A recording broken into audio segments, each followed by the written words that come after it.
Afternoon, welcome back to my channel Atishi Das ব্লগে তোমাদের অনেক অনেক শুভেচ্ছা। কেমন আছো? ভালো আছো? আমিও ভালো আছি। এখন থেকে আমি আমার ব্লগটা স্টার্ট করে দিলাম।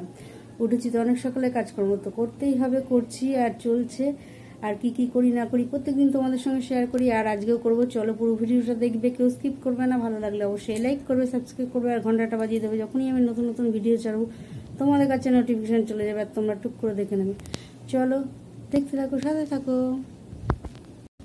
দেখো গরমে এখন কিচ্ছু করবো না, খালি আলু পেঁয়াজের তরকারি করবো আর ভাত করবো। গরমে কিছু খেতে ভালো লাগছে না, মশলা টশলা। চলো করে নিই। হ্যালো গাইস, দেখো ভাত নিয়ে বসে পড়েছি। গরম গরম ভাত আর আলু পেঁয়াজের তরকারি, আরও খাচ্ছে আলু পেঁয়াজের তরকারি, সয়াবিন আলুর তরকারি আর ডিমের কষা। এটাই আজকে আমাদের দুপুরের লাঞ্চ ছিল। চলো করে নিই, তারপরে ভাতটা খেয়ে নাহলে ঠান্ডা হয়ে যাবে। গরম গরম ভাত খেয়ে নিই। হ্যালো গাইস, দেখো খাওয়া দাওয়া হয়ে গেছে আর বাসনগুলো মেজে বেসিনে নিয়ে চলে এলাম আর ধুয়ে নিচ্ছি একটা একটা করে। আর ও আজকে যায়নি, ও চলে গেছে মোবাইল দেখছে, আর মোবাইল দেখতে দেখতে ঘুমিয়েও পড়তে পারে জানি না। আমি এদিকে তো কাজ করছি, আমি বাসনগুলো মেজে বেসিন টেসিন পরিষ্কার করব, একটু জায়গা মুছে গ্যাস মুছে তারপর গ্যাসটা একটু পরিষ্কার করে নেবো, কারণ আলু ভেজেছি, তেল ছিটকেছে। আর তেমন কিছু আজকে করিনি। ও বলেছে কি করতে হবে না, গরমের মধ্যে এখানে বাজারে একজন মারা গেছে, সেই জন্য বাজার বন্ধ। ও তো বললো দোকান থেকে অন্য জায়গা থেকে কিনে নিয়ে আসবে, তাই ও সয়াবিন আলুর তরকারি আর ডিমের কষাটা কিনে নিয়ে এসছে। কেননা আমি ওগুলো খাইনি, আমার আলু পেঁয়াজের তরকারি দিয়ে আমার ভাত খাওয়া হয়ে গেছে, ওটাও দিয়ে খুব ভালো আমি খেয়েছি। হ্যালো গাইস, খাওয়া দাওয়া তো অনেক আগেই হয়ে গেছে। আর খেয়ে দিয়ে উঠে বাসন টাসন মেজে বেশি বেশি পরিষ্কার করে তোমাদের সামনে এলাম। আজকে ও বেরোয়নি, ও ঘুমোচ্ছে, ভালো লম্বা ঘুম দিয়েছে। আর আমি একটু বেরোবো বলে রেডি হয়েছিলাম, তার বেরোনো হলো না। ও এখনো ওঠেনি, কেন ওকে তালা মেরে চলে যাবো। ও তো ঘুম মানে বুঝতেই পারছো, চোখ বন্ধ করে হাঁটবে তোমাদের বলেছি।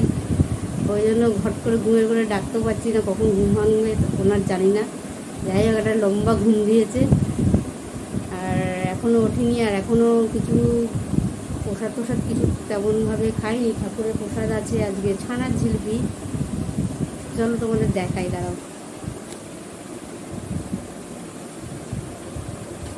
ওখান থেকে নিয়ে আসতাম, দাঁড়াও যাই গিয়ে নিয়ে আসি।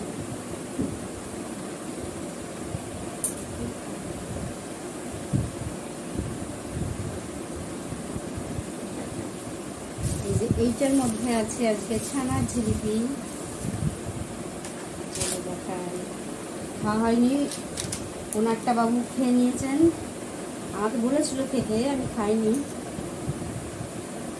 এই দেখো ছানার জিলিপি, দেখতে পাচ্ছ ঠাকুরের প্রসাদে আজকে ছানার জিলিপি দেওয়া হয়েছে। খাইনি, এখন খাবো না। গরমের মধ্যে বসে বসে এই শাড়ি টাড়ি পরে, কখন যাবে যাই না, শাড়ি টাড়ি পরে আর ভালো লাগছে না বসতে। উঠে পড়ি, শাড়ি টাড়ি উঠে পড়ি মানে খুলে ফেলি, খুলে তারপর বসে বসে রসিয়ে রসিয়ে খেতে হবে। ছানার জিলিপিটা খেতে বেশ ভালো লাগে।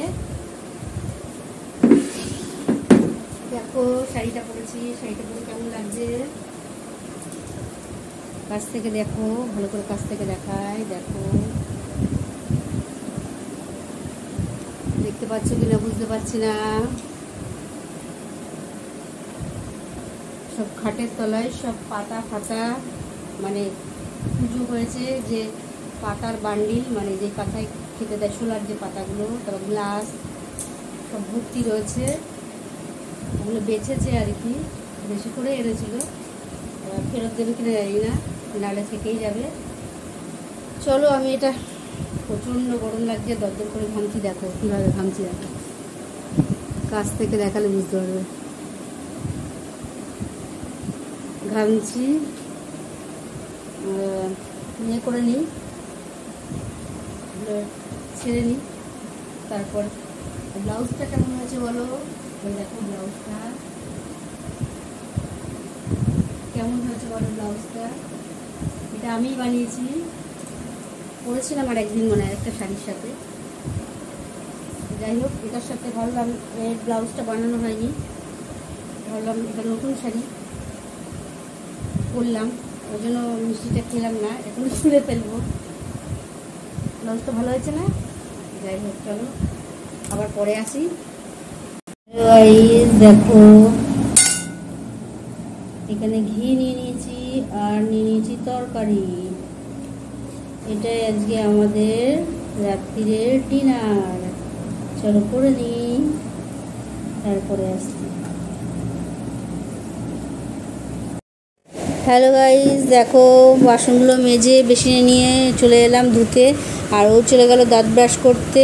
আর এখনও অনেক কাজ বাকি, রাত অনেক হয়ে যাচ্ছে, কেননা বেসিন পরিষ্কার করবো, একটু জায়গা মুছবো, গ্যাস মুছে তারপরে যাব একটু গিয়ে বসে তোমাদের সঙ্গে ব্লগটা শেষ করতে হবে। সেই জন্য তাড়াতাড়ি করছি, চলো তাড়াতাড়ি করে নিই, কেননা রাত তো অনেক হচ্ছেই, আর গরমে আর কিছু ভালো লাগছে না, আর মশাও কামড়াচ্ছে। কেননা এখানে তো ধূপ জ্বালাতে পারি না, এখানে ভাতের মধ্যে তাহলে খেতে বসে তাহলে ভাতের মধ্যে টুপটাপ করে মশা পড়বে, আর মশা শুদ্ধ ভাত খেয়ে নেবো। চলো তাড়াতাড়ি করে নিই, তারপরে আসছি। হ্যালো গাইস, খাওয়া দাওয়া তো অনেকক্ষণ আগে হয়ে গেছে, আর খেয়ে দিয়ে উঠে এতক্ষণ বাসন টাসন মেজে বেসিন টেসিন পরিষ্কার করলাম, এটো জায়গা মুছে গ্যাস ট্যাস মুছে তারপরে তোমাদের সঙ্গে কথা বলতে এলাম। গরম দেখতেই পাচ্ছ, গরমে কেমন ঘেমেছি। আর এখনও দাঁত ব্রাশ করা হয়নি, আর একজনের দাঁত ব্রাশ করছে বসে বসে। আর রাত্রিরে কী খেয়েছি সেটাও তোমাদের দেখালাম। আজকে গরমে আর বললাম না, দিন ধরে কিছু খেতে ভালো লাগছে না, তাই ছিমচাম খাচ্ছি, একদম প্লেন খাবার, কোনো মশলাপাতি না। আজকে রাত্রিরেও তাই করেছি, ঘি আর আলু পেঁয়াজের তরকারি এটাই দিয়ে খেয়েছি। রাত্রিরে ও বলছিল দুধ খাবে, দুধ আজকে কিছু খাইনি, তার দুধটা খেতে পারতো, তাও বললাম না, গরমে এখন গরম দুধ খেলে আরও গরম হয়ে যাব, ওই জন্য এখন কিছু খেলাম না। যাই হোক, ভাবছি একটা মিষ্টি খাবো, এই ছানার জিলিপি। এখন রাত্রিরে বসে বসে তোমার ব্লগটা শেষ করে ছানার জিলিপিটা খাবো। খেয়ে তো কাজ আছে জানো, দাঁত ব্রাশ করা, বিছানা ঝাড়া, তারপর আমার কাজ করা, অনেক কাজ বাকি আছে এখনো। চলো, মোটের উপর আজকে দিনটা ভালোই কেটে গেল। আর গরমটা যে কবে শেষ হবে তার ঠিক নেই, রোজই বলছি। আর একটা বড় কথা, আমার ভিডিওগুলো হচ্ছে টুকটুক করে একটা দুটো করে সাবস্ক্রাইবার বাড়লেও আবার কিছুক্ষণ বাদে কমে যাচ্ছে। আবার দেখছি যেখানে 42, হয়তো 542 ভিউজ হয়েছে, আবার দেখছি কিছুক্ষণ বাদে 41 হয়ে গেছে। ভিউজও কমে যায় এরকম আমি দেখিনি, এর আগেও বলেছি, কেন হচ্ছে জানি না। যাই হোক, অতটা কিছু জানি না, তোমরা যদি জেনে থাকো কমেন্ট করে জানিও, আমি একটু জানতে পারলে ভালো হবে, কীভাবে কী করলে ভালো হয় না হয়। কত তো চেষ্টা করছি, আর কি করে করব, যতটা পারছি ততটা করছি। জানি না কবে ভগবান তুলে তাকাবে। যাই হোক, চলো আর ব্লগটা বেশি বড় করব না, আজকের মতন ব্লগটা এখানে শেষ করি। Good night.